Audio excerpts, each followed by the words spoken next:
ఇవాళ మనము మాట్లాడుకునేది ఈ జాయింట్ రీప్లేస్మెంట్ అంటే మోకాళ్ళ మార్పిడి, తుంటి మార్పిడి గురించి. Big surgeon make small cuts అంటే ఎక్స్పీరియన్స్ తోటి గాయం సైజ్ తగ్గుతూ ఉంటుంది. ఎందుకంటే ఆ సర్జన్ తెలుసు ఎగ్జాక్ట్లీ ఎక్కడ కట్ చేయాలి, ఎలా చేయాలని. నమస్కారం, నా పేరు doctor Sunil Dachepalli, senior orthopaedic, joint replacement మరియు స్పోర్ట్స్ మెడిసిన్ స్పెషలిస్ట్ అండి.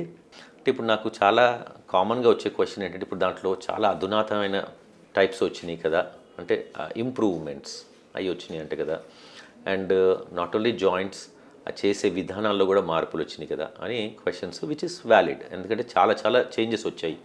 ఇప్పుడు మనం చూస్తే ఫస్ట్ ఏంటంటే ఆపరేషన్ చేసే విధానం. ఇప్పుడు ఇదివరకు ఏంటంటే పాతకాలంలో మీరు చూస్తే కాలు చుట్టూ గుడ్డ కట్టేసి తర్వాత ఆపరేషన్ చేయటం, దాంతో ఇన్ఫెక్షన్ రేట్ ఎక్కువ. ఇంకోటి ఉండే థియేటర్స్ కూడా బాగా లామినార్ ఫ్లో అంటాం, అంటే ఇన్ఫెక్షన్ అసలు రాకుండా వీలంత వరకు ఆల్మోస్ట్ ఇంకా 0 అనుకోండి, లేదా 1% అనుకోండి, అట్లా ఆ టైప్ ఇన్ఫెక్షన్స్ అంతా తగ్గిస్తున్నాం ఇప్పుడు.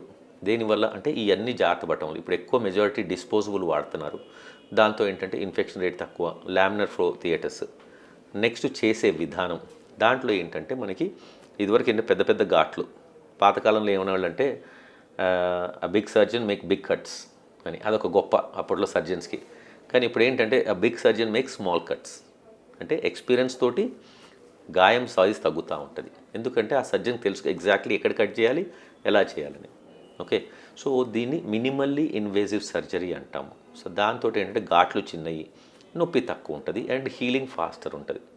సో ఇది నెక్స్ట్ మినిమల్ ఇన్వేజివ్. దాని తర్వాత చేసే పద్ధతి, ఒకటేమో కన్వెన్షనల్ పద్ధతి అంటాము, దాని తర్వాత ఇప్పుడు రోబోటిక్స్ అని, నావిగేషన్ అని వచ్చాయి.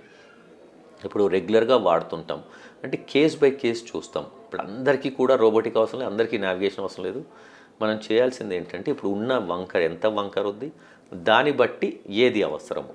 ఇప్పుడు అంటే మేము కమర్షియల్గా చెప్పదలుచుకోలేదు, ఎందుకంటే కమర్షియల్గా చేస్తే ఏ రోజన్నా అది బయటపడుతుంది. సో ఫస్ట్ ఎక్స్రే తీస్తాము, నిలబెట్టి ఎక్స్రే తీసిన తర్వాత మీకు బాగా వంకర్లు ఉంటే మేమే సజెస్ట్ చేస్తాం, ఈ నావిగేషన్ కానీ రోబోటిక్స్ కానీ చేసుకోండి.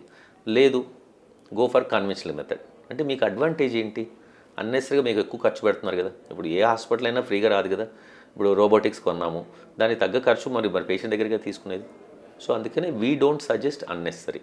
ఓకే, బట్ కొంతమంది ఉంటారు, నాకు లేదు, నాకు రోబోటికే కావాలి అంటారు, చేస్తాము. That is their choice. ఇప్పుడు at the end of the day మాది ఏంటంటే పేషెంట్ హ్యాపీగా ఉండాలి, ఆపరేషన్ అప్పుడు కానీ ఆపరేషన్ తర్వాత కూడా కానీ.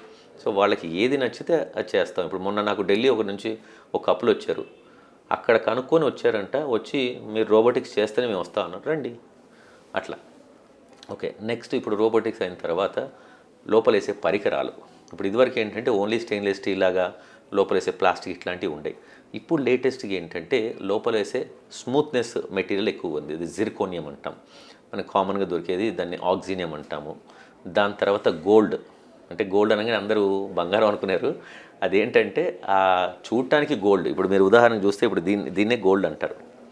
ఇప్పుడు ఇది ఈ కలర్ చూడండి, చూడటానికి మనకి గోల్డ్ లాగే ఉంది. ఓకే, సో దీన్ని గోల్డ్ని అంటాము. అంటే ఇది ఏంటంటే టైటానియం అలాయ్ చేసే మెటీరియల్ ఏంటంటే అది టైటానియం. దీంతో అడ్వాంటేజ్ ఏంటి, మీకు స్మూత్నెస్. ఇప్పుడు మీరు చూస్తే ఏదన్నా ఇట్లా మూమెంట్ అవుతుంది, ఏ 2 సర్ఫేస్ మూమెంట్ అయినా అరుగుదల. సో అదే స్మూత్నెస్ ఎక్కువ ఉందనుకోండి, మీకు అరుగుదల తగ్గుద్ది, అంటే మన్నిక పెరుగుద్ది అది. సో ఇవన్నీ డిఫరెంట్ అలాయ్స్.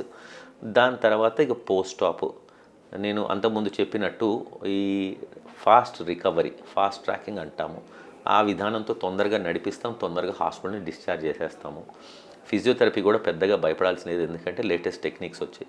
సో దీంతో ఏంటంటే ఈ అధునాత పద్ధతులతోటి పాతకాలం రీప్లేస్మెంట్కి ఇప్పటికీ చాలా తేడా ఉంది. అండ్ నార్మల్గా ఏంటంటే నేను సజెస్ట్ చేసేది, ఎప్పుడైతే అవసరమో చేయించుకోండి. భయపడితే ఏమవుద్దంటే దాని తర్వాత ఎప్పుడైతే చేయించుకుంటే ఆ రోజు అనుకుంటారు, అయ్యో ఇన్ని సంవత్సరాలు అనవసరంగా వేస్ట్ చేశానే, అంటే టైం ఎప్పుడు వెనక్కి రాదు. ఓకే, నమస్కారం.